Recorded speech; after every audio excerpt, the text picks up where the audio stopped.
You're 35 years old, Claire, and you're still single with no real job or prospects. My sister Victoria's voice carried across the crowded ballroom of the Riverside Country Club, silencing 150 guests mid-champagne toast.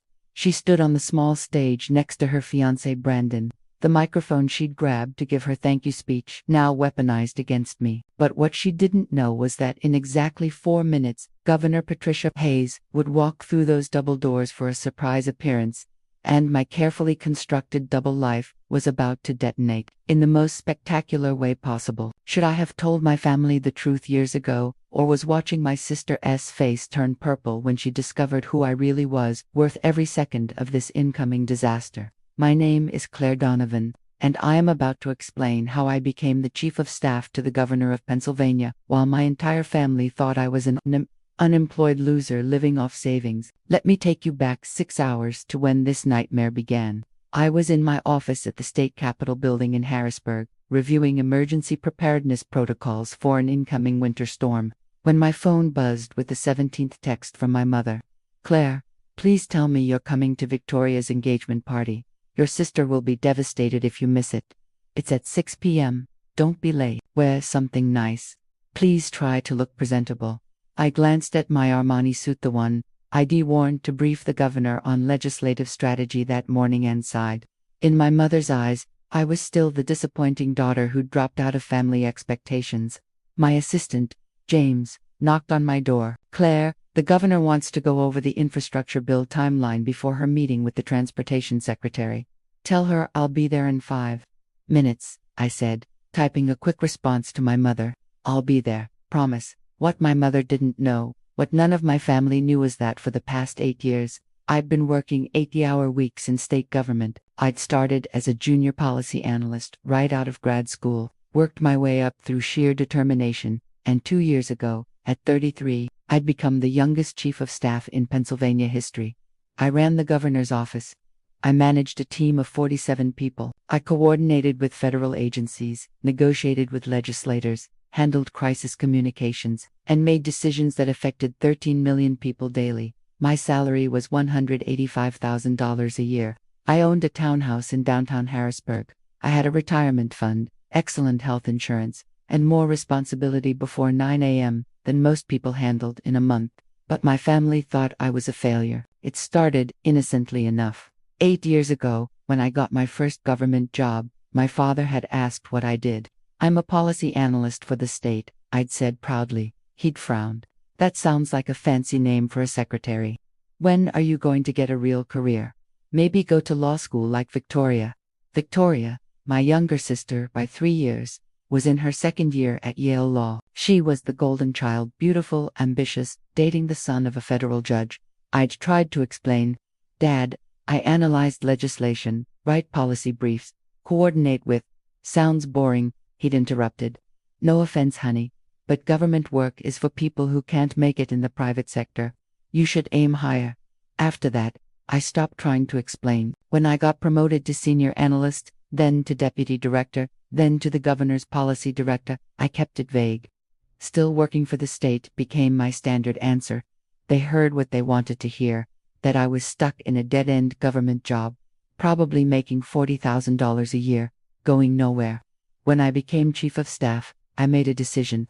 I wouldn't tell them. I'd let them believe what they wanted while I did some of the most important work in the state. Was it petty? Probably. But after years of being compared unfavorably to Victoria, after countless family dinners where my career was dismissed while hers was celebrated, I'd grown tired of defending myself. So I lived 2 lives. At work, I was Claire Donovan, the governor's right hand, the woman who denegotiated a $4 billion infrastructure package and reformed the state's education funding formula. At family events, I was disappointing Claire, who worked for the government and still wasn't married. The dichotomy was exhausting, but also oddly liberating.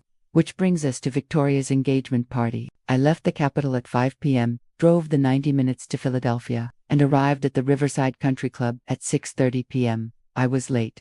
Of course, a genuine emergency had required my attention, but my family would just see it as more evidence of my disorganization. The ballroom was magnificent. Crystal chandeliers, ice sculptures, a string quartet playing Vivaldi. Victoria had spared no expense, funded largely by her fiancé's Brandon's family money. I spotted my mother immediately. She rushed over, looking relieved and disappointed simultaneously. "Claire, you came. Oh, honey, you're so late. And that suit is so masculine. Couldn't you have worn a dress?" "Nice to see you too, Mom," I said, accepting her brief hug. "Your sister's been asking about you. She's so nervous. This is such a big night for her. Brandon's family is here. His father is a senior partner at Morrison & Locke.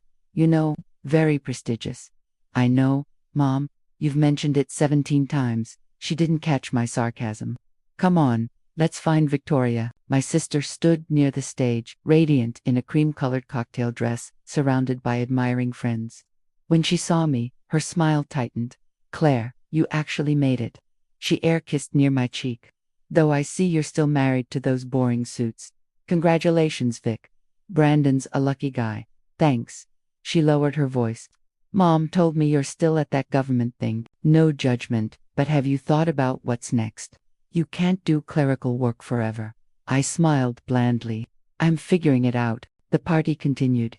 I made small talk with relatives I hadn't seen in years, all of whom asked about my situation with varying degrees of pity. My uncle asked if I'd considered real estate. My aunt suggested I might meet someone at her church's singles group. I was nursing my second glass of wine and contemplating escape when the speeches began. Brandon went first, charming and confident, talking about how he'd known Victoria was the one from their first date. The crowd applauded warmly. Then Victoria took the microphone. She started sweetly, thanking everyone for coming, gushing about Brandon, expressing gratitude to his family for welcoming her. Then her gaze landed on me, and something shifted in her expression. "I also want to thank my family for being here," she said, her voice taking on an edge, "especially my older sister Claire, who actually managed to show up on time. Well, almost on time." Polite laughter rippled through the crowd. I tensed. "You know, growing up with Claire was interesting," Victoria continued. "And alarm bells started ringing in my head. She was always the responsible one, the serious one. We all thought she'd do something amazing with her life, but life doesn't always work out the way we plan, does it?" Victoria's smile was sharp now. "I mean, look at I'm 32. I'm about to make partner at my firm. I'm marrying an incredible man. And then there's Claire, double quotes." She paused for effect. The room had gone completely silent. "Claire is 35 years old. She's still single. She's been working the same dead-end government job for almost a decade. No promotions, no real career, no prospects." My mother gasped softly. My father looked mortified, but Victoria wasn't done. "I guess what I'm trying to say is, She looked directly at me. "Even if your life didn't turn out the way you hoped, Claire, at least you're here to celebrate mine. And maybe, just maybe, seeing what success looks like will inspire you to finally get your act together." The silence was deafening. A few people shifted uncomfortably. Brandon touched Victoria's arm, but she shook him off. "So here's to family." She raised her glass. "Even the disappointing parts." I stood there, frozen, as 150 people stared at me with pity, embarrassment, or secondhand shame. Then the ballroom doors opened. Governor Patricia Hayes walked in, flanked by 2 state troopers and her personal secretary, Diane. I'd completely forgotten that the governor had mentioned stopping by tonight. She was friends with Brandon's father from their law school days and had said she'd pop in to congratulate the couple. The governor was an imposing woman, tall, silver-haired, with the kind of presence that commanded immediate attention. She spotted me instantly, and her face lit up. "Claire, there you are. I'm so sorry to interrupt, but we have a situation that requires your immediate attention." She walked toward me, and the crowd parted like the Red Sea. Victoria's face had gone from triumphant to confused. "Claire, you know the governor." Governor Hayes looked at my sister, then back at me, clearly sensing she'd walked into something awkward. "Know her." The governor laughed. "Victoria, is it? Your sister is my chief of staff. She's been running my administration for 2 years. I literally cannot function without her." The color drained from Victoria's face. "There must be some mistake," my mother said weakly. "Claire works in some administrative position, administrative." Governor Hayes looked genuinely puzzled. "Claire coordinates my entire policy agenda. She manages legislative strategy, crisis communications, cabinet-level meetings. She's one of the most capable people I've ever worked with. She turned to me. Claire, I'm sorry to pull you away from family time, but the winter storm is tracking worse than predicted. We need to activate the Emergency Operations Center. I need you back at the Capitol in 2 hours. Of course, Governor, I said, my voice steady despite my racing heart. I'll head back now. Excellent. Governor Hayes nodded at the crowd. Enjoy your party, and congratulations on the engagement. She looked at Victoria. You must be very proud of your sister. What she's accomplished by 35 is remarkable. With that, she swept out, troopers following. The silence that followed was absolutely delicious. Victoria stood frozen on the stage, still holding the microphone, her face cycling through shock, disbelief, and dawning horror. My mother found her voice first.